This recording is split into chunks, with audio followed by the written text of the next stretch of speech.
Hey guys, it's Victoria. Welcome back to my channel. In today's video, I'm going to be talking about all things cuticle when you're working with Polygel and how to get a really flush cuticle area. So first off, I'm just showing you what tips I'm using and me applying them all. I'm just using Macart XXL tips with their glue. I have a layer of gel polish on my nails to protect them so that they can pop off in a couple days. I do have a video on that, which I'll put in the cards if you're more interested in that, but that is why I have not prepped my nails.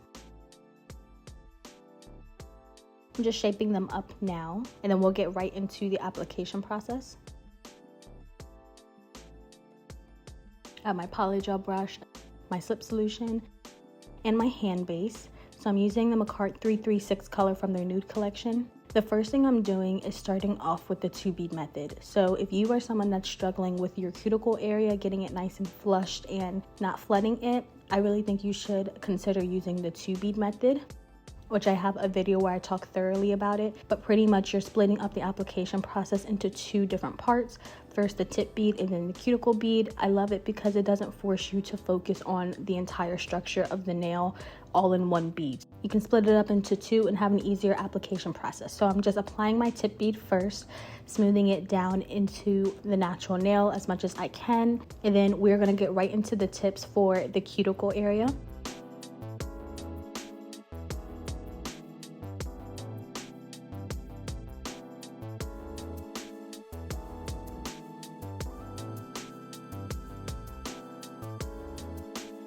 So my first tip that I have is not placing your bead right where the cuticle is. You want to place it where you want your apex to be, which, like I said, I have a full video talking about this 2-bead method, but focusing on the apex area. Placing the bead where the apex is great for creating an apex, super easy, but it's also great for the cuticle area because you're able to decide how much product you want to bring towards the cuticle. And you can make it as thin as you want, and it kind of makes it less overwhelming because you don't have a bunch of product flooding the area. You're deciding how much you want to bring back.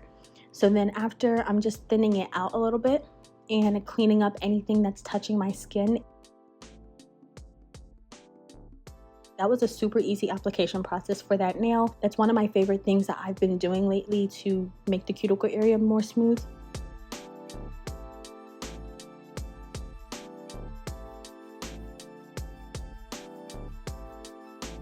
So the next tip that I have for the cuticle area is to do business as usual. As you can see, I'm doing that 2-bead method where I place the second bead where I want my apex to be.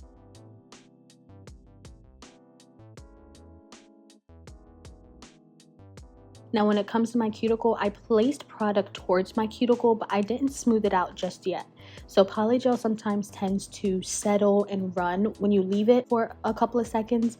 So what I've decided to do is just place product nearby and then come back to it and smooth it out right before it's time for me to cure the nails so that it doesn't have a chance to run into my cuticle.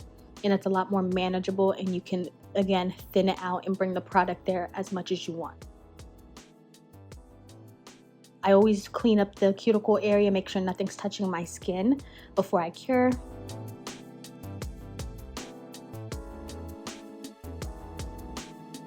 Which that actually leads me to my next tip. Right here, you can see I'm doing that same 2-bead method, applying it near the cuticle. So I'm using the second tip where I come back to the cuticle at the end so it doesn't have a chance to run.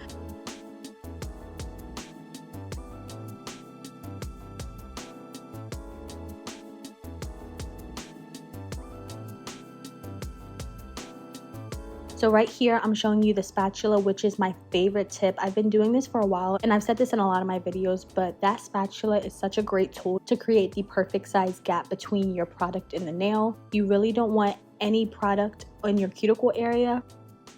Now, when it comes to leaving some space between your nail and the product, you don't want it touching your skin because you could possibly get lifting, and you also don't want it to be a super big gap because you don't want it to look like you've had the nails for 3 weeks. So it's really important to make sure that the cuticle is nice and flushed because, like I was saying, you can get lifting. which means a portion of your nail, usually around the perimeter, is not fully adhered to your nail. When that happens, you have the possibility of not having long-lasting nails, and even worse, getting a green fungus, which happens when you have lifting of the nail, when you're constantly washing your hands and getting water underneath. It kind of gets trapped because some of the nail is adhered and some isn't, and it creates a green fungus, which is not contagious, but it's just not fun to have. So that's why it's really important.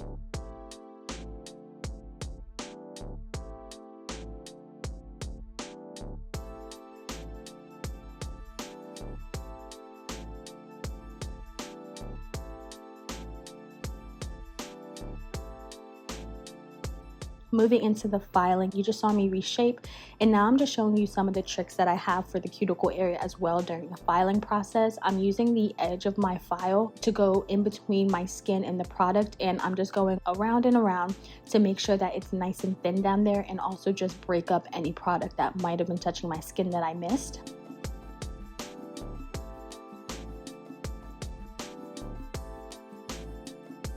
So that is what I would do if I was hand filing, and of course file the rest of the nail. And now I'm going to show you some of my favorite drill bits in case you're using an e-file. So I have a needle drill bit and a sanding band. These are two standard drill bits that come with any drill, so that's why I want to include them. And with this, you're just going to do something similar with the hand file. You're going to go right in between your skin and the product on an angle and just clean it up.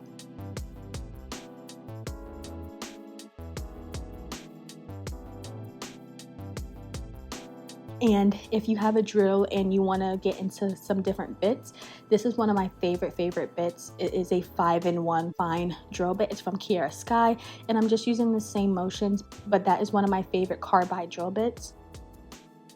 Yeah, so I just wanted to give you guys some tips for around the cuticle area as well when it comes to the filing process.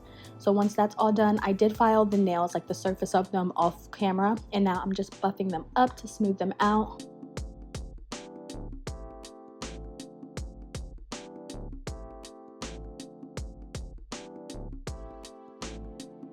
And here's what they're looking like. They're looking really good. I'm gonna go ahead and clean them up and show you up close so you can see what they're looking like. Cuticle areas look very nice. It's hard to see on camera, but in person, if you look close enough, you can see the small gap between the product and my nail, which means I will probably not get any lifting, which is great.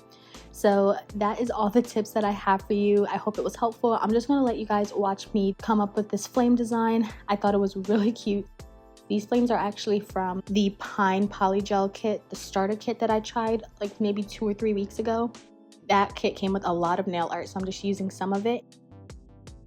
And then I'm also using some rose gold foil, my McCart rhinestone glue,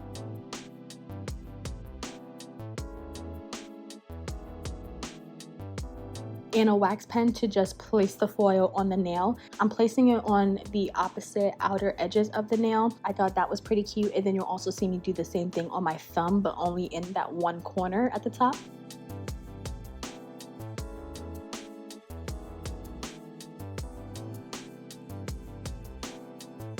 That rhinestone gel does have to be cured, so it did go in the lamp before I did my thumb.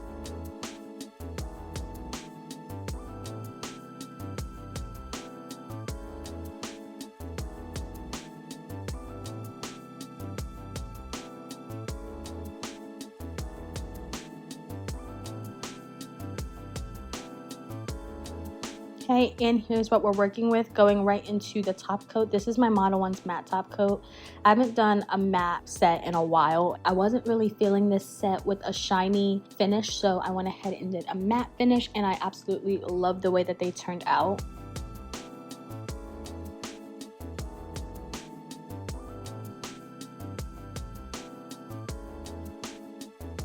That's what they look like shiny. And here's what they look like matte. They are so cute. Like I said, I absolutely love them. I actually got a lot of compliments on this set, so that's always nice. We're going into the cuticle oil. I'm using my Cuticle oil. Everything I use is always linked down below in the description box, so you can check that out if you're interested in anything. And here is the final look, just modeling them for you guys. I really hope that this video was helpful. I hope you guys have some really nice long-lasting nails. That's all that I have for you guys today. Thank you so much for watching. Make sure you like, comment, and subscribe, and I hope to see you in the next one. Bye!